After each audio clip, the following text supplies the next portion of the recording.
Hola, buenas. En esta clase vamos a ver el concepto de hemostasia. Bueno, la palabra hemostasia se refiere a mantener la sangre dentro de los vasos sanguíneos. Ojo de no confundir con la palabra homeostasis. Hemostasia entonces viene de hemo, que significa sangre, y de estasia o estasis, que significa detener. Entonces la idea es detener el flujo sanguíneo. ¿Cuándo? Cuando este flujo sanguíneo, ¿no es cierto?, sale de los vasos sanguíneos debido a una ruptura. Entonces, los mecanismos hemostáticos van a ser los mecanismos que, ¿no es cierto?, permiten que cuando se rompe un vaso sanguíneo, la sangre no salga de este vaso sanguíneo, salga lo menos posible. ¿Qué vasos sanguíneos serían los susceptibles de estos mecanismos hemostáticos? Son principalmente los vasos sanguíneos pequeños, de forma de que justamente son los vasos sanguíneos que más se rompen, los capilares, las arteriolas y las vénulas. Porque estos vasos sanguíneos, ¿no es cierto?, tienen una presión sanguínea muy baja y por lo tanto se da un tiempo para que ocurran estos mecanismos hemostáticos y prevengan la salida de sangre. Sin embargo, usualmente las arterias y las venas, que traen un flujo sanguíneo mayor, y además, en el caso de la arteria, el flujo sanguíneo es con una gran presión, entonces estos mecanismos hemostáticos usualmente no alcanzan a funcionar para cubrir la zona donde ocurrió la herida. Entonces, principalmente los mecanismos hemostáticos funcionan, ¿no es cierto?, en los vasos sanguíneos más pequeños, que son los que se rompen con más frecuencia también. Cuando me refiero a mecanismos hemostáticos, debemos hacer la separación de dos mecanismos. Uno es la formación de un tapón de plaquetas, a lo cual llamamos usualmente hemostasia primaria, y el otro mecanismo hemostático corresponde a la cascada de la coagulación, que a esto llamamos hemostasia secundaria. Los componentes de la hemostasia, ¿no es cierto?, que se necesita para los procesos hemostáticos son tres. Necesitamos una cooperación de estos tres componentes para una hemostasia correcta. Y estos componentes son los vasos sanguíneos, son las plaquetas y los factores de coagulación.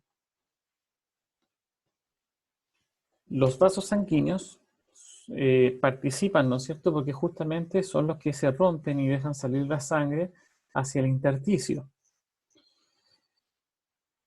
Y estos vasos sanguíneos se comportan de forma distinta si es que están sanos o están dañados. Entonces, si el endotelio de estos vasos sanguíneos está sano, vamos a llamar que tiene una propiedad que evita la formación de trombos y por lo tanto vamos a llamar que el endotelio sano tiene propiedades antitrombóticas, mientras que el endotelio dañado tiene propiedades protrombóticas. Esto quiere decir de que favorece la formación de los trombos. Dentro de las propiedades antitrombóticas tenemos tres tipos de propiedades antitrombóticas. La primera que nombro acá es que el endotelio, cuando está sano, produce de forma frecuente sustancias que vamos a llamar que son antiagregantes plaquetarios. Después vamos a ver con detalle el proceso de agregación plaquetaria, pero por el momento estos factores impiden que las plaquetas se agreguen entre sí, se junten entre sí. Entonces, si se fijan acá, estos antiagregantes plaquetarios son, por ejemplo, la prostaciclina o prostaglandina I2, el óxido nítrico, y estos son factores que se liberan por el endotelio sano. Y el otro es una proteína de membrana de las células endoteliales que se llama adenosina difosfatasa. Y si la adenosina difosfatasa tiene propiedades antitrombóticas, entonces esto quiere decir que el ADP, ¿no es cierto?, que es el que degrada la adenosina difosfatasa, entonces es protrombótico. Además, el endotelio sano, además de estos factores antiagregantes plaquetarios, produce factores anticoagulantes. Estos factores anticoagulantes son varios, por ejemplo, las heparinas, la trombomodulina, la proteína S y el inhibidor de la vía del factor tisular. Además, el endotelio sano tiene propiedades fibrinolíticas. Vamos a ver más adelante que la fibrina es una proteína que forma parte de una malla, ¿no es cierto?, que forma el coágulo y por lo tanto el endotelio sano produce factores que favorecen que se rompa esta malla de fibrina. Y a esos factores se les llama fibrinolítico. Entonces, el factor que aparece acá es el activador de plasminógeno tisular. Después vamos a ver también cuál es su participación. Entonces, el endotelio sano produce factores, ¿no es cierto? O tiene proteínas, factores involucrados en evitar que se formen coágulos y evitar que se agreguen las plaquetas. Entonces, inhiben la hemostasia primaria e inhiben la hemostasia secundaria. Mientras tanto, el endotelio dañado hace todo lo contrario. Por ejemplo, las plaquetas, ¿no es cierto?, tienen receptores que lo hacen interaccionar con un factor que se llama factor de von Willebrand, lo vamos a ver también después. Y esto quiere decir de que cuando el endotelio está dañado, estas plaquetas, ¿no es cierto?, tienen la capacidad de unirse de forma más fácil a través de ese factor. También el endotelio dañado tiene efectos procoagulantes.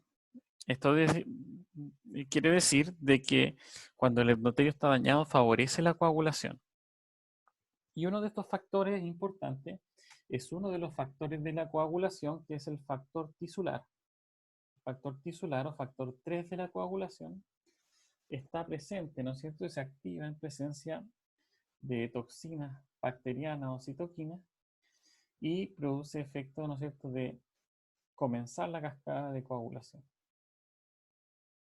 También el endotelio dañado tiene factores antifibrinolíticos. Esto quiere decir que impide que se degrade esta malla formada por la fibrina.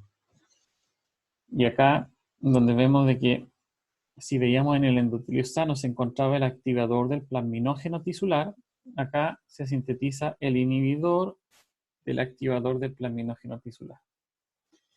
Entonces, en resumen, el endotelio sano tiene propiedades antitrombóticas, inhibe la formación de trombos, la hemostasia primaria y secundaria, mientras el endotelio dañado está favoreciendo la hemostasia primaria y hemostasia secundaria.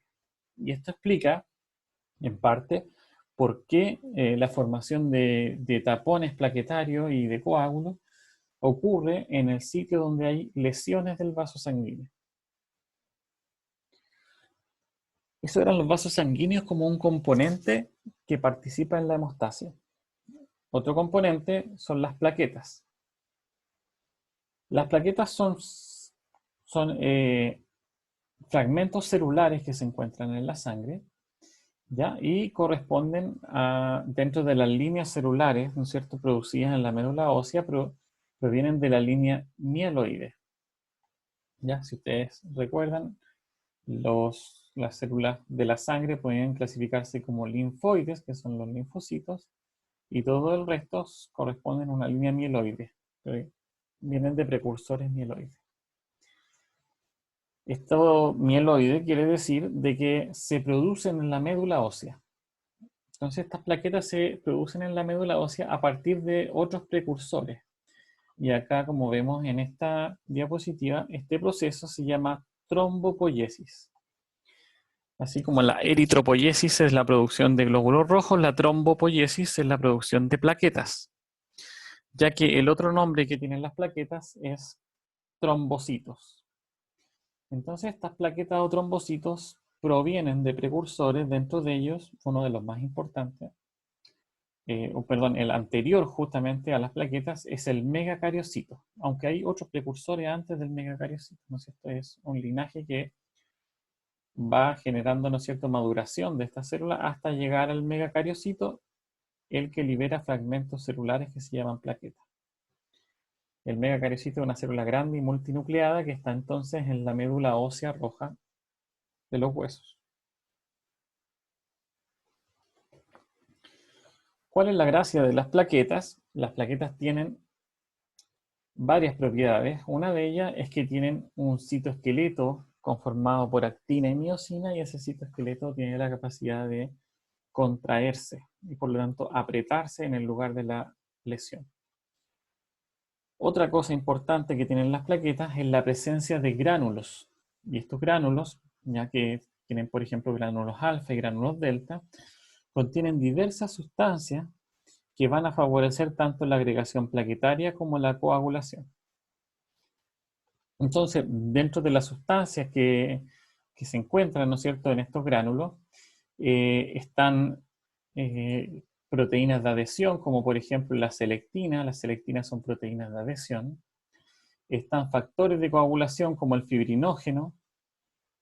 También hay sustancias, bueno, aquí hay otros factores de coagulación, sustancias que son factores de crecimiento, otras proteínas de adhesión, etc.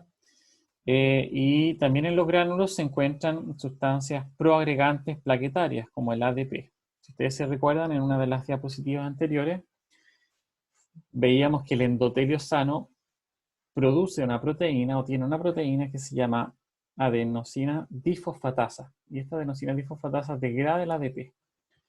Bueno, dentro de las plaquetas se encuentra este ADP como una sustancia que se libera y es proagregante plaquetario, al igual que el resto de estas sustancias que están acá, principalmente la serotonina, ¿no es cierto?, y el ADP, de acá son sustancias agregantes plaquetarias o proagregantes plaquetarias.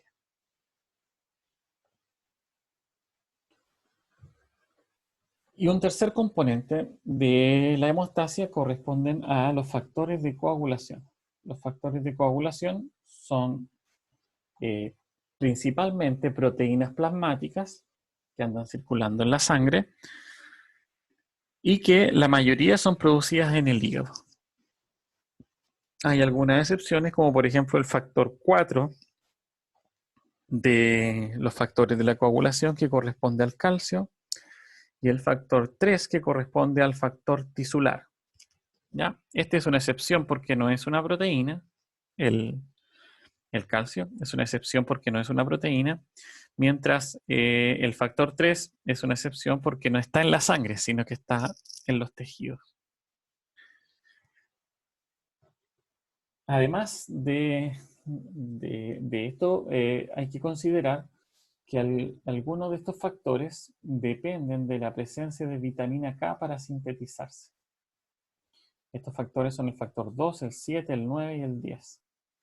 Por lo tanto, deficiencias de esta vitamina van a producir deficiencia en la concentración o disminución en la concentración de estos factores de coagulación en la sangre y van a impedir la coagulación.